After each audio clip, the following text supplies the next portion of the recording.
কি কি জাতীয় পাপ একটা লিস্ট করেন। যেমন সবচাইতে নিকৃষ্ট জাতীয় পাপের মধ্যে অন্যতম হলো শিরিক। কারণ শিরিকের চাইতে বড় পাপ তো হয় না। এই বাংলাদেশে কোন শিরিক আছে? আজও সংবিধানে লেখা আছে সকল ক্ষমতার মালিক জনগণ।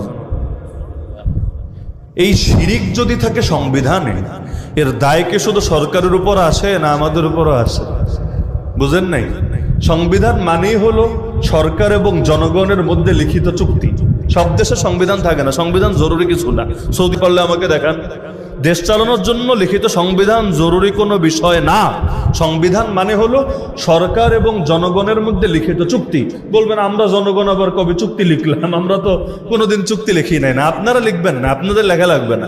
আপনাদের পক্ষ থেকে প্রতিনিধি যারা হয় তারা লিখে দেয়, তারা। এজন্য প্রতিনিধি নির্বাচিত করা জরুরি। কারণ নিজে আকাম করলেও যেমন আকাম, আর একজনকে দিয়ে করাইলে না ওইটা ভালো কাম। নিজে করলেও যেমন আরেকজনকে দিয়ে করালেও তেমন। আমরা শিরিক করি না, আমরা কুফর করি না, কিন্তু আমরা যাদেরকে প্রতিনিধি বানালাম তারা শিরিক করে, তারা কুফর করে। তাহলে ফলাফল কি হলো?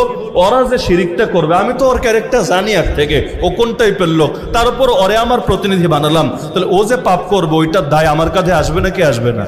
এজন্য আল্লাহর ওয়াস্তে ভোট দিতে সাবধান থেকে। না দিলে নাই, কিন্তু দিলে এটা মাথায় রেখে দিয়ে দিলে এটা, না দিলে নাই বলবেন কেন বললাম?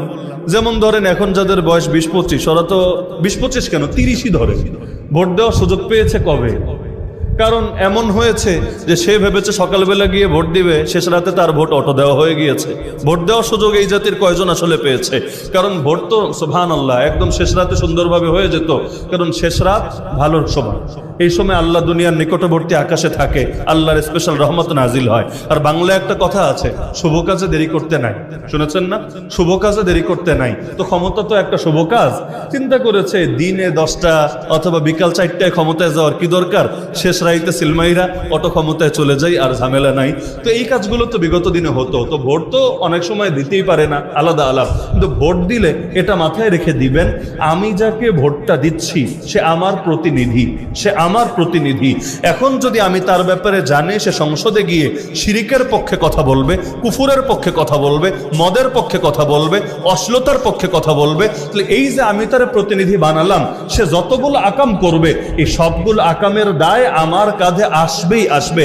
আর যদি এমন হয় আমি তারে ভালো জানি, সে শিরিক করে না, কুফর করে না, এগুলোর পক্ষেও না, সে ইসলামের পক্ষের লোক, সব ঠিক আছে, কিন্তু দেওয়ার পরে বেটা পোল্টি মারছে, মাঝে মাঝে হয় না এমন? এইরকম যদি হয় তো অন্তত আল্লাহরে বলা যাবে আল্লাহ ভালো দেখেই তো আমি নির্বাচিত করেছিলাম। কিন্তু যদি আগ থেকেই জানেন যে এটার ক্যারেক্টার কি, ওর নারী লোভী, নিয়মিত নারী